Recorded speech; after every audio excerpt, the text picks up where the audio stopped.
Here we go. Welcome back to the JK Motor Entertainment channel. Welcome back once again to Stable B, our favorite place. Today we're going to talk about a very important topic. Interesting one going into winter, but hopefully you get a look at this and you can figure some things out before next spring hits and before next race season hits. Or you're in somewhere like California or Texas and you're looking for some great tips to take to your next track day or your next race weekend and try out. That's what we're going to talk about today. Before we talk about it, I got to introduce, we got a new shirt. It's pretty sweet. It's a turkey on a motorcycle doing a wheelie saying brap brap. Go check it out. Link will be down in the description / also right up here. What we're going to talk about today is braking early, braking too much, or having too much speed before you go into a corner, causing you to want to brake early and too much. Yeah, braking early. That's what we're going to talk about today. I'm going to drop some pictures for you guys and kind of talk through my thoughts and my feelings and a quick little tip on how you can practice braking on time and not braking too much. And it's very, very simple. It does take slowing down, but it's very simple and can help with that over braking fear that always tends to happen to many of us, which will in the end lead you to being faster overall. As soon as you go back in, add that normal speed back in, you'll be ready to go. So that's what we're going to talk about today. Please, before we get into it, I need you to click the subscribe button down below, throw a like on the video, and if you have any comments or questions, please leave them down in the comment section. That includes if you have tips or tricks of your own that have to go along with over braking or braking too early, or maybe even under braking and overshooting it.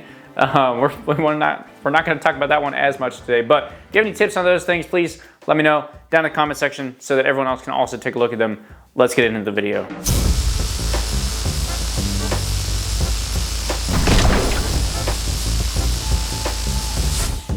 All right, over braking or braking too early or whatever you want to call it. It is a thing that happens, and it happens to many of us, and it is actually the cause of slow lap times, or a very big cause of slow lap times often. And what this is going to look like is that you're going to hit somewhere on the track here, and hopefully our editor can keep up with me. We're going to hit our main straight here, and we're going to say that over here on the corner of our main straight, we had the potential to be at 180 miles per hour. 180, okay? Miles per hour at the end, at this point right here, which is very true. So this is the Ridge Motorsports Park, if you hadn't noticed, one of my favorite racetracks. This straight, if you're not doing the chicane, which the chicane is somewhere around in here, but this straight is actually long enough that you could get to about 180 miles an hour. If you find yourself at 180 miles an hour and you happen to look down and see that, you're going to want to stop. You're going to want to stop pretty quickly, generally. Generally, you're going to want to stop pretty fast. So we're going to talk about how maybe you can not stop so early and help yourself not brake too much or too soon on the racetrack today. Now, part of this all just kind of comes down to the fear factor. So if you're not a dude that has fear at all and you're like, nope, I have no issues holding my brake until the last second and then just slamming it in on the brakes. So you head on out. Head to the racetrack, prove your lap time. I got you. Some of you guys exist, and we love you. We love you for it. So the rest of us that do get a little scared by that big number in the speedometer on the dash, one thing that we are going to do, and I don't actually do it, but it is like real small. If you have a race dash, you'll notice your speed gets real small down in the corner. Like my speed is just this little tiny number, so small, can barely see it. I had to like look for it when I'm out there riding. But a buddy of mine tried this trick, and it was putting tape over your speed. And so it was actually quite helpful. Then you have no idea what speed you're going. Where you might feel uncomfortable based off this like, oh, that's fast. If you don't know what fast or how fast you're going or what that speed is anymore, you kind of lose that uncomfortableness. So, let me know down in the comments if it works. I want to hear about it because I've heard from one person. I haven't heard from anyone else. I want to know if that works, and maybe I'll give it a shot. But like I said, on the newer bikes with the race dashes and whatnot, usually the speed's real small. So the question is, how do we keep ourselves from braking somewhere like here when we should be braking here? Or how do we get ourselves from braking, we'll look at another corner up here, braking so early. Actually, you know what the best one for this is? Probably this hairpin right here. Braking so much in, like, maybe your brake point is decent, but you're braking so much that by the time you get up here, you're back on the gas. We'll make that color green. Let's go back 1, 2, come over and find a green. That you're back on the gas here, coming across the track rather than more like halfway through right there like you should be. So that's the question, is how do we get it where we want it to be? There are a few different ways to do this. One of them is just you know, hold your braking to the last second and then don't brake any more than you need to. The issue is that many of us know that we're not supposed to brake late. We're not. We have to brake, sorry. We're not supposed to brake early. If we want good lap times, we can't brake early. We have to brake on time or hold your braking to the last second. That's what all the good racers do. That's what Quadraro's out there doing. That's what Top Rack's out there doing. That's what, you know, the Brad Bender and all of them in MotoGP and Moto America, Josh Herron. It's all about who gets to the corner last, or first rather, and you know, who holds their braking to the last second. The absolute last second has the most speed going to that corner. That's who's going to come out on top. That is relatively true. Now, I say that's true, and here, I'm losing it. It is absolutely true that the person that does that brakes the latest and holds their braking the least and, you know, has the most speed is going to have the fastest lap time. Most of us aren't in that category. Most of us are just doing track days and or a little bit of club racing. And so there's some other things that we can kind of do and or other areas that we can succeed or excel in. But I've developed a trick that I think works a lot and can help you overcome that fear and can keep you from braking too much. And then once again, many of us know that we need to hold our braking till this point, right?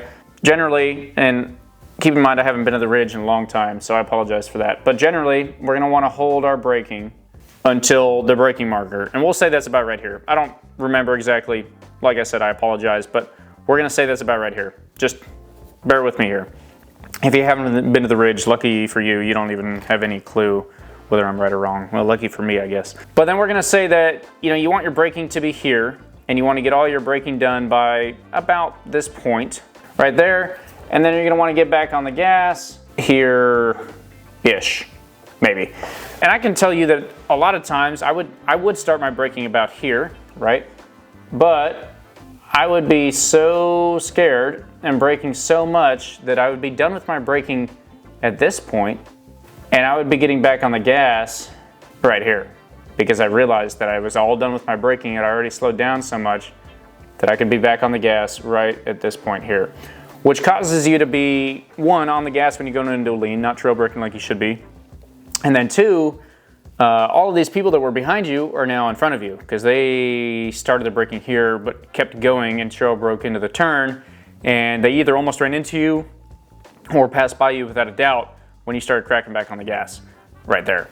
So also, if we look up into here, this one's real important because this is a super, super sharp left-hand turn where we want to make sure that we're on the gas at the right point and not before the turn, so we're not carrying throttle through and trying to gain speed through. We want to crack that gas right halfway through the turn, almost at the end of it with how sharp this one is, and then get back on it and get out of here. So what the issue is kind of really this big number right here, this 180 miles an hour. And what I'm going to suggest is that maybe we just don't do that. Maybe we say no to the 180, and we say no to this braking marker, put an X through there, and we say no to all of this. And let me go ahead and get me a fresh new track. So the question is, where are we going to brake? When are we going to get off? When are we going to drop the gas? When are we going to brake? When are we going to be done braking? And when are we going to pick the gas back up and carry it through? And I can tell you that this turn one actually carries a lot of your speed down. You can trail brake all the way through turn one, so you can really start your braking somewhere here-ish. But like we said earlier, there's this big, scary 180 mile an hour speed that we're hitting on the straight down here. So I'm gonna present you with a random idea. And the idea is gonna be that you're out at your local track day. You're at your local track, you know this track pretty well. And you know that there's a certain turn, and I don't know what turn it is, maybe it's a straight, maybe it's not, but there's a certain turn that you struggle with a little bit. You either brake too much or you brake a little too early, and who knows what the reason is. I wouldn't know. But I'm gonna venture to say that the reason could have to do with the giant 180 miles an hour that we're talking about here. And I'm gonna venture to say that maybe if you just kick that down a little bit, or even just do something where you stop accelerating. Don't go for the next gear. And this is gonna sound crazy. I know what you're thinking, because Easton, how are we supposed to get a faster lap time if we don't accelerate? Isn't it all brakes or all gas and everything else in between? Well, you know how the phrase goes. Yes, absolutely, that is how it goes. However, if you can't even do all brakes and all gas and everything else in between, you need to very, very carefully put your in between in certain spots to help you out. And I wouldn't recommend doing this during a race necessarily. I would recommend doing this in the off season when you're trying to learn, okay, I can in fact brake from 180 all the way down to 60 miles an hour with 0 issues, or whatever random speed you're trying to hit. So the issue is, and on the ridge specifically, I know that if I just pin it, starting right down here, by the time I get all the way down here, in fact, right around here, maybe, say right there, I can hit 6th gear, 6. I can hit 6th gear right there and continue to accelerate for just a little bit. If I do that, I just shifted, right? So I have a new RPM, I have a new sense of like speed and capability or horsepower, whatever you want to call it. I have a new rev range available again. I have a new available speed to hit, and the ridge, the straight of the ridge is long, trust me. I would top out 5th gear constantly, and we'll get to why in just a second, but in 6th gear, it like opens up this whole new world. And I was finding that in 6th gear, I would hit 6th gear, and you know, keep in mind I wasn't a big time racer or anything back then, not that I am now either, but there's very, very early on in my career of track days and whatnot. Once I hit 6th gear, it would confuse me so much and take so much of my like brain power that as soon as I get into 6th gear, I just wanted to hit the brakes because I was scared. I was done. I knew my corner was coming up and I wanted to hit the brakes, and that caused me to, you know, hit the brakes like 6th. We're on it, barely gain any more speed maybe, and hit the brakes immediately. And then because we did gain that little bit more speed, my head's thinking about it. It's thinking, oh man, you're going so fast, you gotta slow down more. I'd slow down so much that I'd be off the brakes right here, and I'd be back on the gas going through the rest of the turn right here, which is not what we want at all. So if instead we say, hey, forget that 6th and just hit 5th somewhere in here, okay? We're gonna call this 5th gear and carry that all the way, this nice straight line speed until we hit our braking marker. Off the gas, downshift 2 times, brake. So instead of 180, we now have probably 160, we'll call it. 160 that I've been doing. I've seen my corner coming up. I hit 160 about right here. So I've been doing it for this long. I know everything that's coming. I haven't had to make any adjustments in my body position or my brain space or my RPM or anything else. I know exactly what I'm doing here. I've been doing it for, you know, a solid 2 to 3, maybe even 4 or 5 seconds. I don't really know. I never counted the seconds while I was out there, but I have been sitting here at this 160. It gives you time to think about, okay, where is my braking marker actual? Let me make sure I hit that. When do I want to release the brakes? More like somewhere over here when I go to get back on the gas to go up through the hill and carry on, right? That's when I really want to release them because you can shed so much speed through this turn 1, but this is just this track individually.